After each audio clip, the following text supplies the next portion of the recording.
So welcome everybody to the 2017. This is our this is our first call of the year. We had a call on New Year's Eve and we had over 30 people for that call. So today we discussed the chapter on faith, and today we're going to be discussing how to set specific goals and a couple of other things. Hold on one second here. Okay, what's going on? Okay, definitely excited. Thank you for hosting. You're more than welcome. So we're going to start by sharing my screen. And so what we're going to focus on is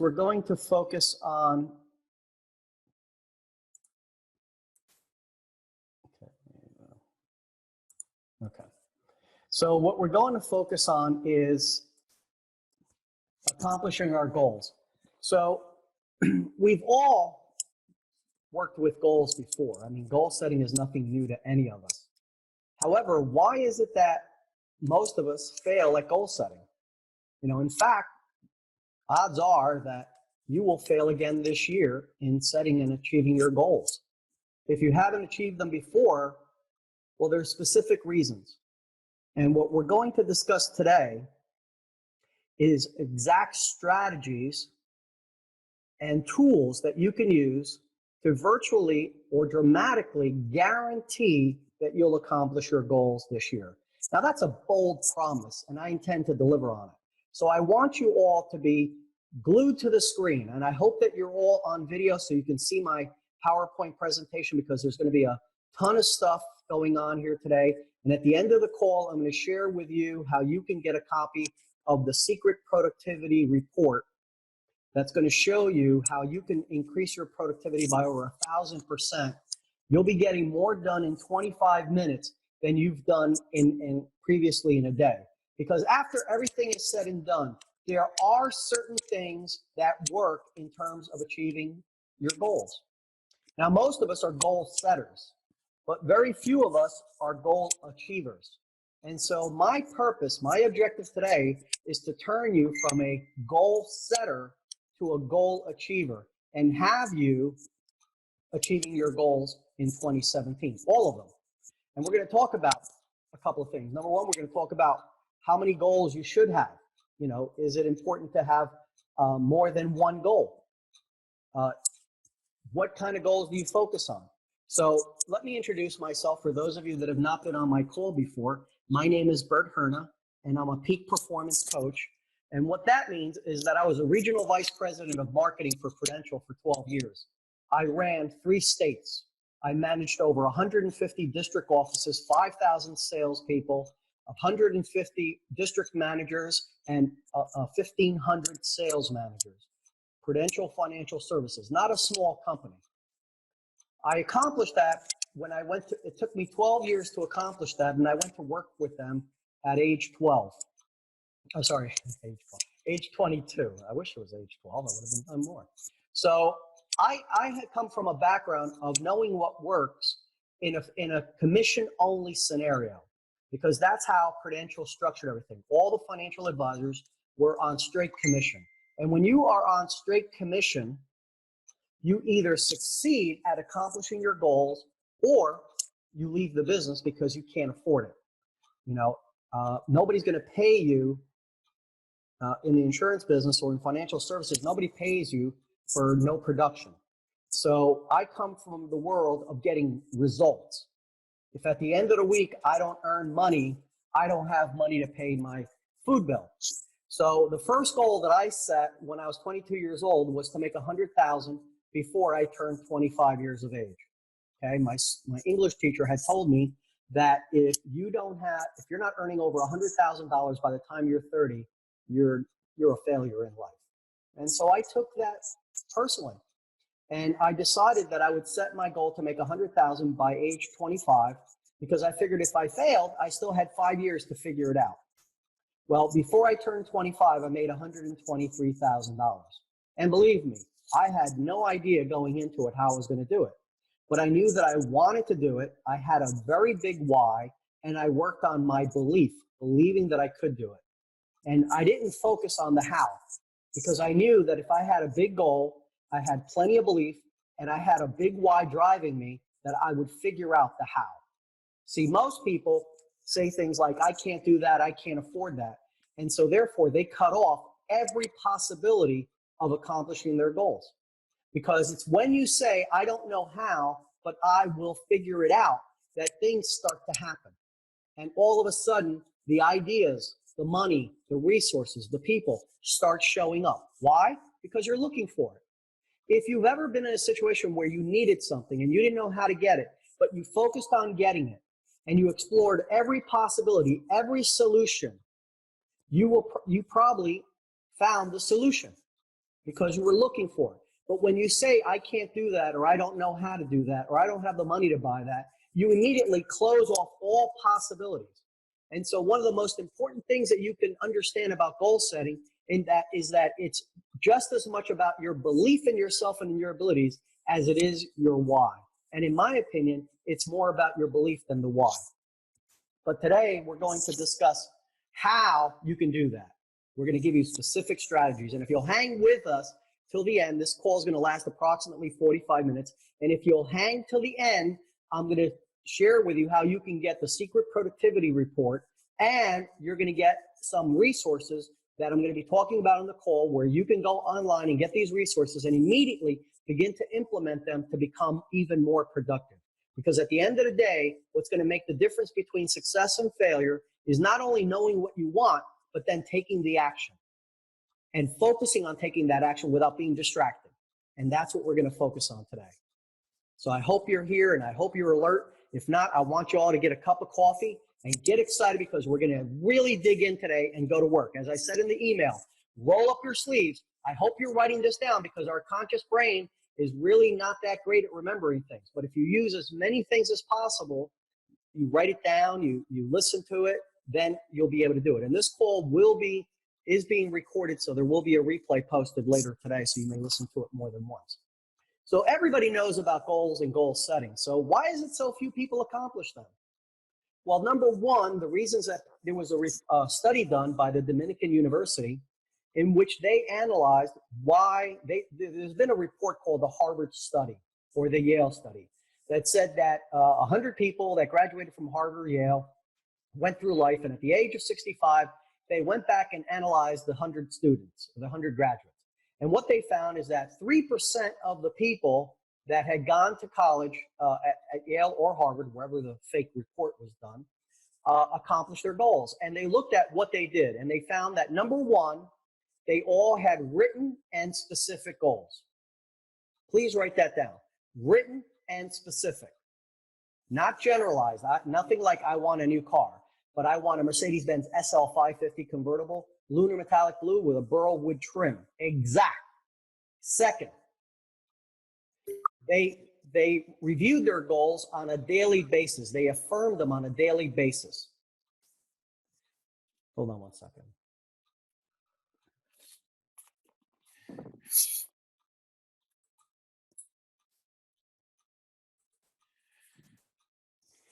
Third, their goals were broken down and had deadlines.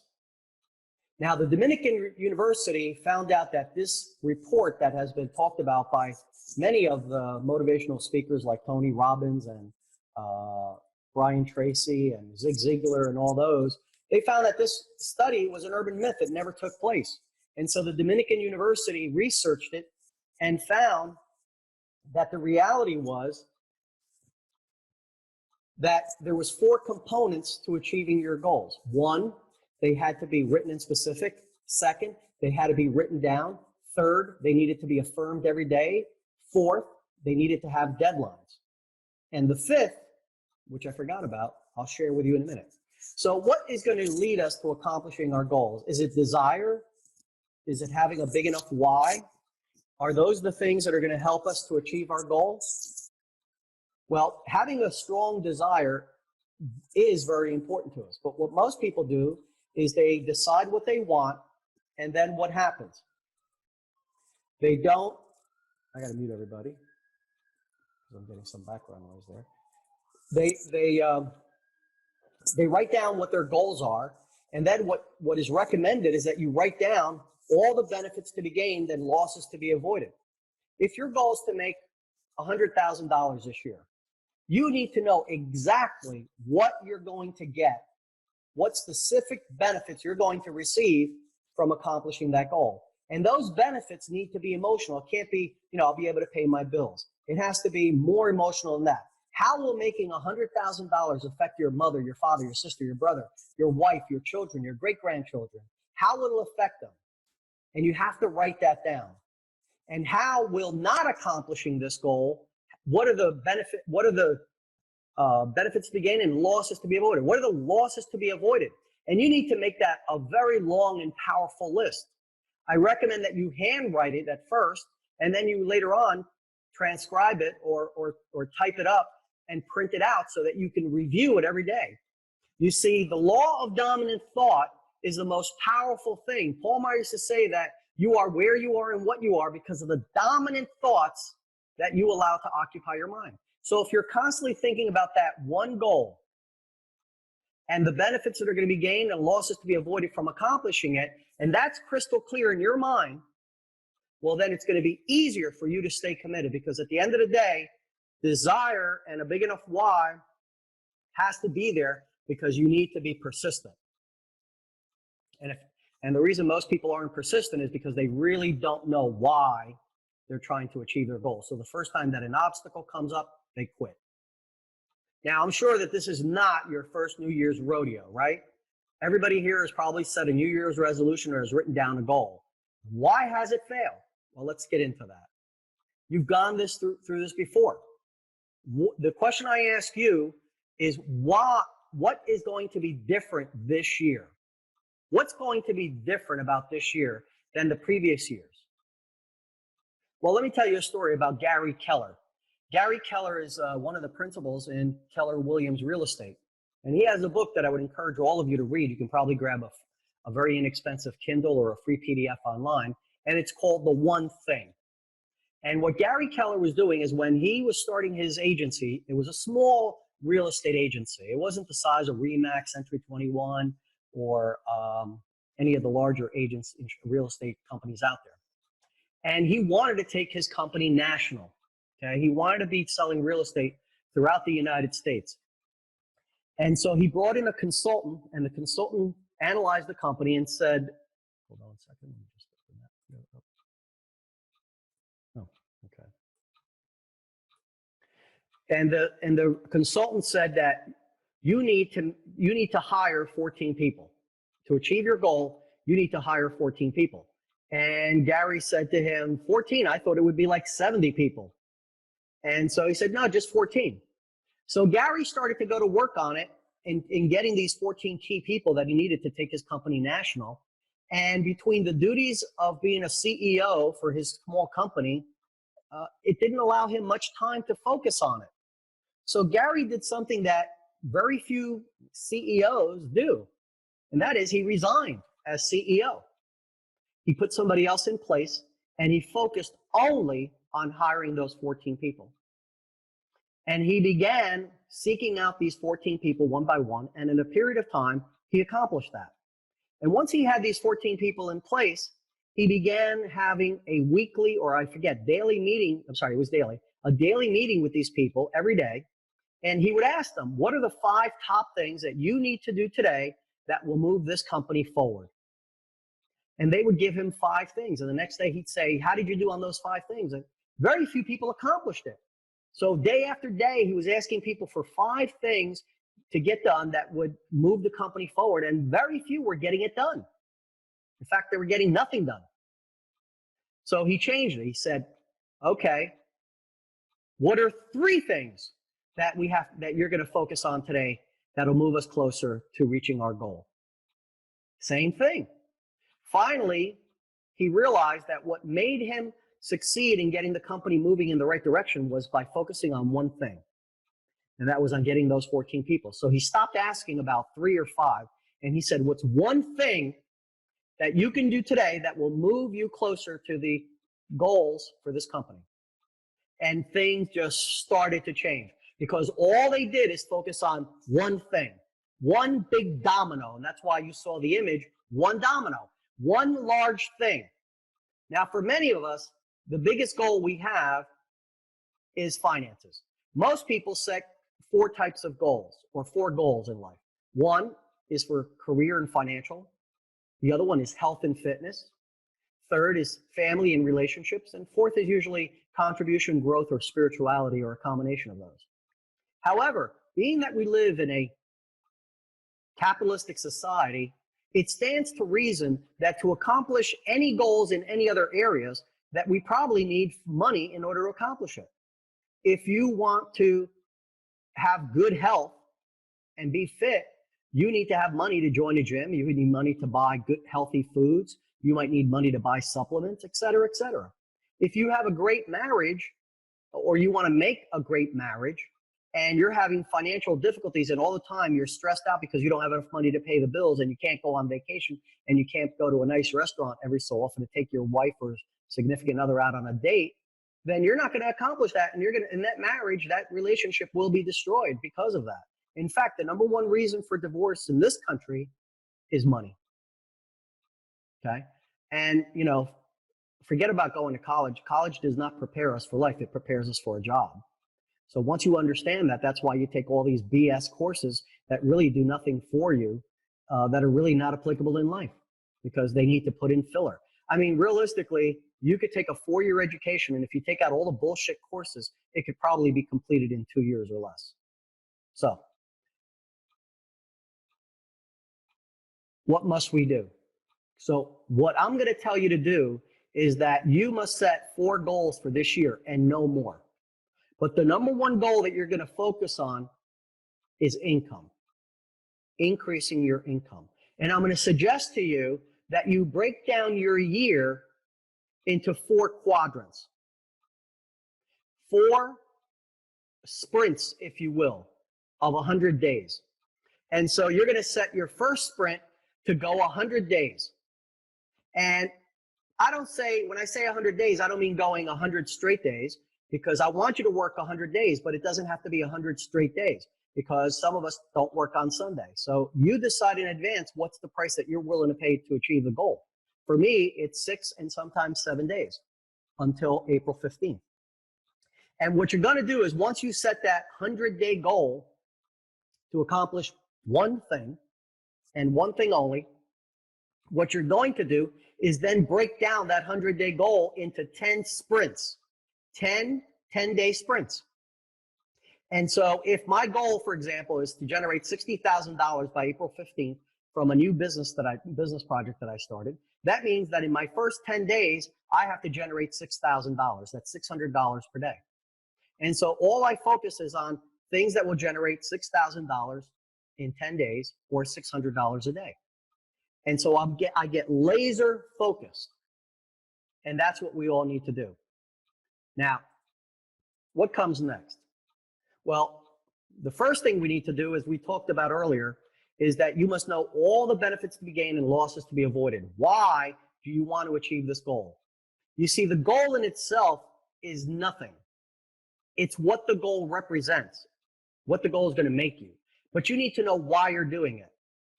I remember that Albert E. Gray, who was the former president of Prudential, had a meeting with all the top district managers, and I was fortunate enough to have won 2 president's citations with the company. And at this meeting, Albert Gray was already passed away, but they replayed the presentation that he had given before the $1 Million Roundtable, which is an industry group. And the presentation was called The Common Denominator of Success. And Albert Gray went out and interviewed some of the top producers in Prudential. And he also interviewed some of the people that were struggling, that were failing. And what he wanted to find out is, why are successful people successful, and why are unsuccessful people unsuccessful? Why are these top agents not making a few $1,000s more than my unsuccessful agent, but hundreds of thousands of dollars more? Top agent that he interviewed made over $1 million in personal income, while the lowest paid guy on the interview had made less than $5,000 in 1 year. He wanted to know what was the difference. Would you like me to share that with you?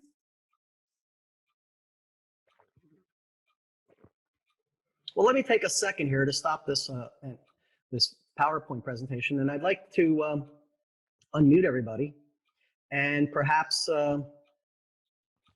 you can share with me why you think. If you're on video, just raise your hand and I'll see you and I'll unmute you. What do you think was the common denominator of success? Anybody want to? Okay, Victor, you're unmuted, Vic. I would say the habits. The habits. Yeah. Anybody else care to take a guess? That's close. Anybody else want to raise their hand? Can't see. Oh, okay. Mr. Green, I think you're unmuted, so go ahead. Go ahead, Ed. We can't hear you. Are you muted on your phone? Oh, there you go. I can hear you now. Go ahead. Oh, no, I can't hear you. I don't have you muted on my end. So can you check your phone and see if you have it on mute?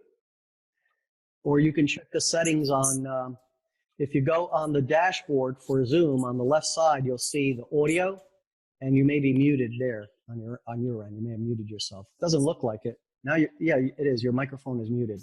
So unmute yourself on the Zoom app. Are you on mobile? I can hear you now. So go ahead, Ed. I was just saying, it was saying they had a strong enough why, and they knew they were really passionate about what they were doing, their outcome. Okay, yeah. One more person. Let's go with person on iPhone that had your hand raised. I'm going to say it was their belief that they could accomplish their goals. That's what they have in their persistence in getting it done. Okay. Well, these are all excellent answers, and they are part of the solution. But here's what Mr. Gray told us in this recorded presentation. He said, the difference between successful people and unsuccessful people is that successful people are willing to do what the unsuccessful people are unwilling to do. He really boiled it down to that. So when he interviewed this one agent that was making over $1 million a year in personal income, and I'm talking about in 1960, okay, this was either 1960 or 1970 when this interview was done, or this recording was done. When he interviewed this person, he said, you're making over $1 million a year. You work 6 days a week, 10 hours a day, sometimes 7 days a week. Why do you work so hard? And the gentleman, I forget his name, was sitting across, he was in his office sitting across from Mr. Gray, and he took a picture and he turned it around and he said, these are my two daughters. I didn't grow up with anything. He said, Mr. Gray, I didn't even go to college. Thank God Prudential hired me. I didn't go to college. And while I don't believe that you have to go to college to be successful, I want to be able to provide a college education for my daughters if they want it.